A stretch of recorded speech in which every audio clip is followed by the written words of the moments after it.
Hey everyone, welcome back to my YouTube channel, and today I'm doing another interview. My guest today is a musician. They appeared on The Voice UK, and today they're going to come on and tell us a little bit more about themselves and their career. So today Seth will be joining me. Hi guys, my name is Seth Oraeki. Thank you so much for coming, Seth. So today we're going to talk about your music career, and my first question is, when did you first get into the music world? I guess I was about 14 years old. Music has always been something that is very spoken about and very embraced inside my household. So I've always had music around me. I guess I first picked up an instrument when I was 12 and kind of extended from that. I started singing when I was around 15. And yeah, I think that's kind of the introduction that I had to music. That's super cool. And do you remember the first audition you did when you got into music? First audition I did. I was actually very much into musical theatre. So the first audition I had was for a what was it called now? Two-player game. That's what it was called. What's it called? I can't even remember. But it was this audition for this musical theatre show, and it was just full of people. So many talented people. I remember being there like all my days, like I'm actually going to be able to get a part. Long story short, I got the second main character, so I was really happy with that. That was kind of like my first audition. Oh, that's super exciting, and it's great that it had a good outcome as well. So, as well as music, you also like to do drama and dancing. So, what is it like doing that? I think I started my first love and my first kind of introduction into performing arts was dance. So that was the first thing that I started off with. I didn't actually start off with music. And I think I just because I love musical theatre so much, I kind of added the acting to it as well. And then I kind of showcased this whole like three talented version of myself. It was very great just being able to combine all the two and present that on the stage to a lot of people. However, it got to a point where I was like, I gotta like prioritize the stuff that I do more. Like, do I want to do dance more? Do I want to pursue that as a career, or do I want to do music? And in the end, I chose music just because it was more accessible and I could do it more. So yeah, I think that was kind of how I loved all of them, and then they all came down to me just choosing music. Yeah, I get what you mean, and it's great that you kind of love them all as well. And is it still something that you do now, acting and dances at the same time? I do it a lot in my music videos, not really as, as themselves, but kind of just in my music videos. I don't really focus on dance or drama anymore, which is kind of sad, but I think music is just taking over all of that, which I'm very grateful for. Yeah, I got what you mean, and yeah, it's great that you kind of do small elements of it at the same time. Do you have a particular style with dancing that you used to love? I love contemporary. I love contemporary so much. First, I kind of got my dancing from my rhythmic roots from like my parents' side. So I originate from Africa, so I did a lot of like Afrobeat and purely started off with street.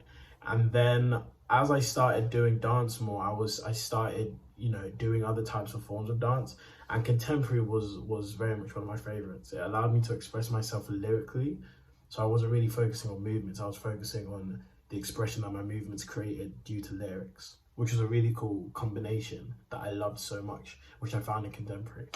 So yeah. Yeah, most definitely. That's a really cool style, and it's great that you can do that. So do you have any advice to people who want to get into the music world? Oh, advice. I would have to say you really need to, if you're trying to get into the music world, you need to understand that you are going to put yourself into a community, into a world that is massive, very, very, very, very massive. And you need to be able to, one, handle the pressure of that. And also two, if you're going to create music, then the biggest advice I can ever give anybody is create music that you would listen to. I started off creating music that I wanted other people to enjoy. Then I got to a point where I was like, you know what? If I'm not enjoying it, what's the point in actually doing it? You get me? So I think if you're going to get into the music world, you need to be able to create music that you don't mind listening to all the time, because that's what it's going to be. You're going to end up listening to one song over and over and over again. And you need to be okay with that. So yeah, I think that's my biggest advice is make music that you don't mind listening to. Yeah, definitely. That's some great advice, and I agree. I think it's always important to kind of make music that you love as well.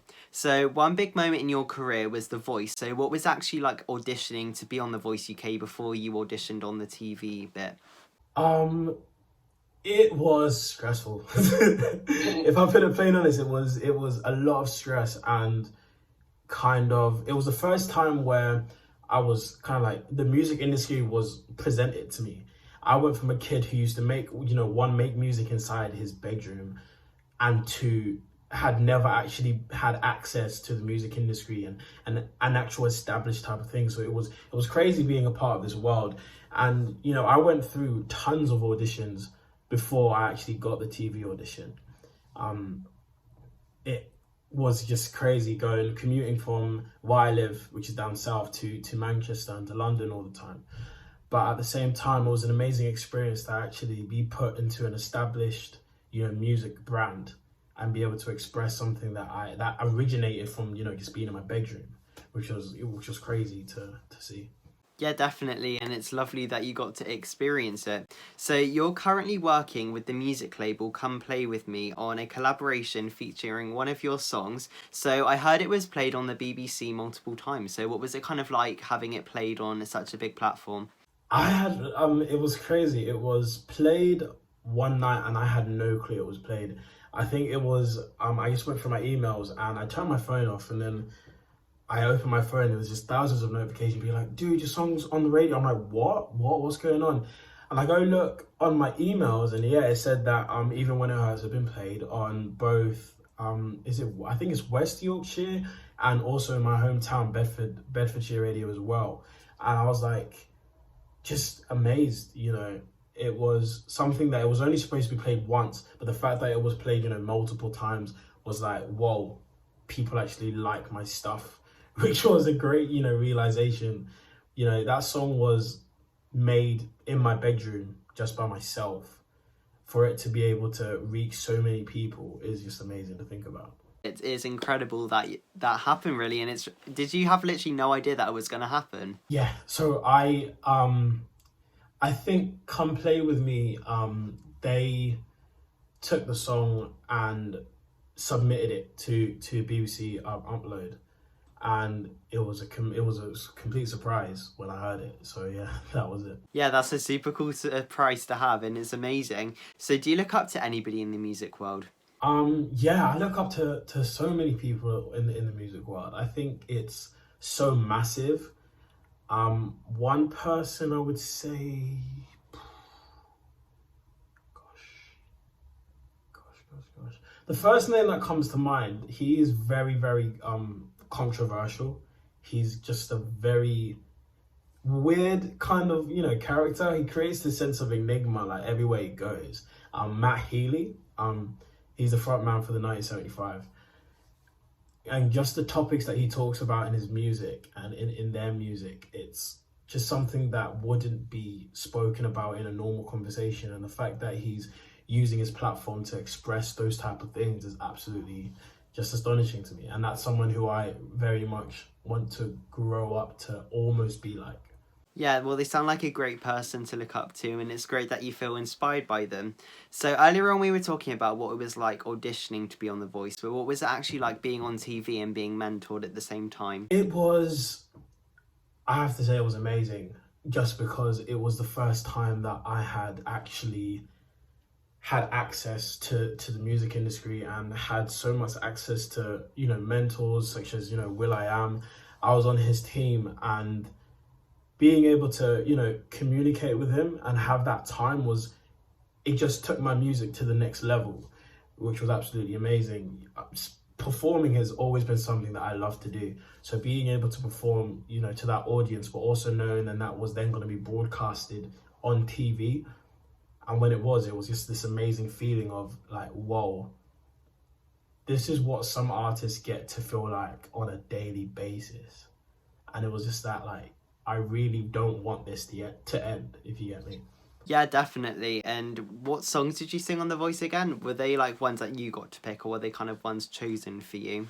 So it was kind of like a joint decision. I would send them like demos of songs that I didn't mind singing, and they were like, "Oh, do you mind trying this?" I'm like, "Okay, cool." For my blind audition, I ended up singing "Jealous" by Labyrinth. Um, that was a crazy song. I'd done that song before, like karaoke and such, but just working with the vocal coaches that they gave me, it really brought a different side to the song that I had no idea about. So that was really great doing that song. And then I wasn't really in favor of the song that I was given for the battles. I felt like it was a little bit just not really my type of style. So yeah, I can't remember what that one was now. Oof.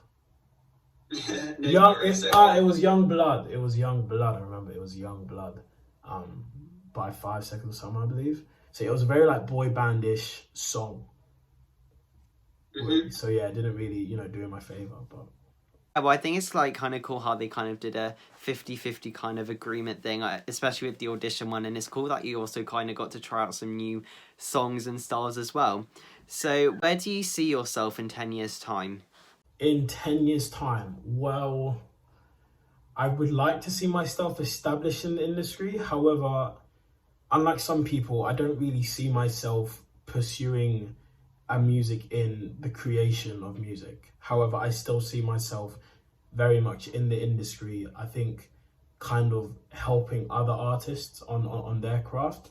I will still love to be making music in the next 10 years, and I hope that the music that I'm creating now and then is still going to be rising instead of staying the same. So I can't wait for that. But yeah, I feel like my career will probably take me somewhere that's in the music industry, but not necessarily as an artist. Yeah, that makes sense. And I think it's kind of great that you see that path and everything. So if you could pick, what has been the best moment in your career? Oh gosh, probably this isn't even like for some artists best moment in their career is like when they're on the stage and they're performing. But I think my best moment would be when I was with my dad and I was in the ITV Hub building in London, and I was, first signing the contracts to, be on The Voice. And this was after, months of auditions and everything, and just being able to sit there and sign the documents and the contracts was just a very big moment for me. So yeah, I think that was probably my best moment in my career so far. Yeah, that does sound like a lovely moment, and it's great that you got to experience it with your dad as well. And it sounds quite magical, even though it kind of wasn't seen by anyone. It sounds like a big moment for you. So I have one more question for you. This is always my favorite one, and is, do you have any music stories? All right. I will always remember this to the day I die. I was on a stage, and this was on The Voice. This was actually on The Voice, and I remember so it was the battles, and I was about to go on stage, and the lady put my pack on. She was rushing it so much to the point where it wasn't stable. So I now go on stage and I'm battling this boy band Next Gen in front of thousands of people, and I'm dancing, I'm doing good, and then I do a turn, and then I stumble. The mic falls out of my trousers, and it just looks terrible. It looks horrible. And the annoying thing is, this is actually on YouTube right now. So I think that's probably one moment that will just always live in my head. Yeah. Oh, how unfortunate that happened. What a shame. Does it kind of bug you every time you see it? Oh yeah, it brings back PTSD. It was a mad one, but yeah. Yeah, what a shame, but never mind. I mean, it's great that the battles happen and everything. So we have came to the end of the interview now, and it's been lovely finding out more about yourself and your career, and thank you for sharing everything, and I really appreciate it. Thank you so much for having me. You're most welcome, and also thank you to everybody who watched this interview. I hope you enjoyed it and found out a little bit more. And yeah, I'll see you next week for another interview. Bye, guys.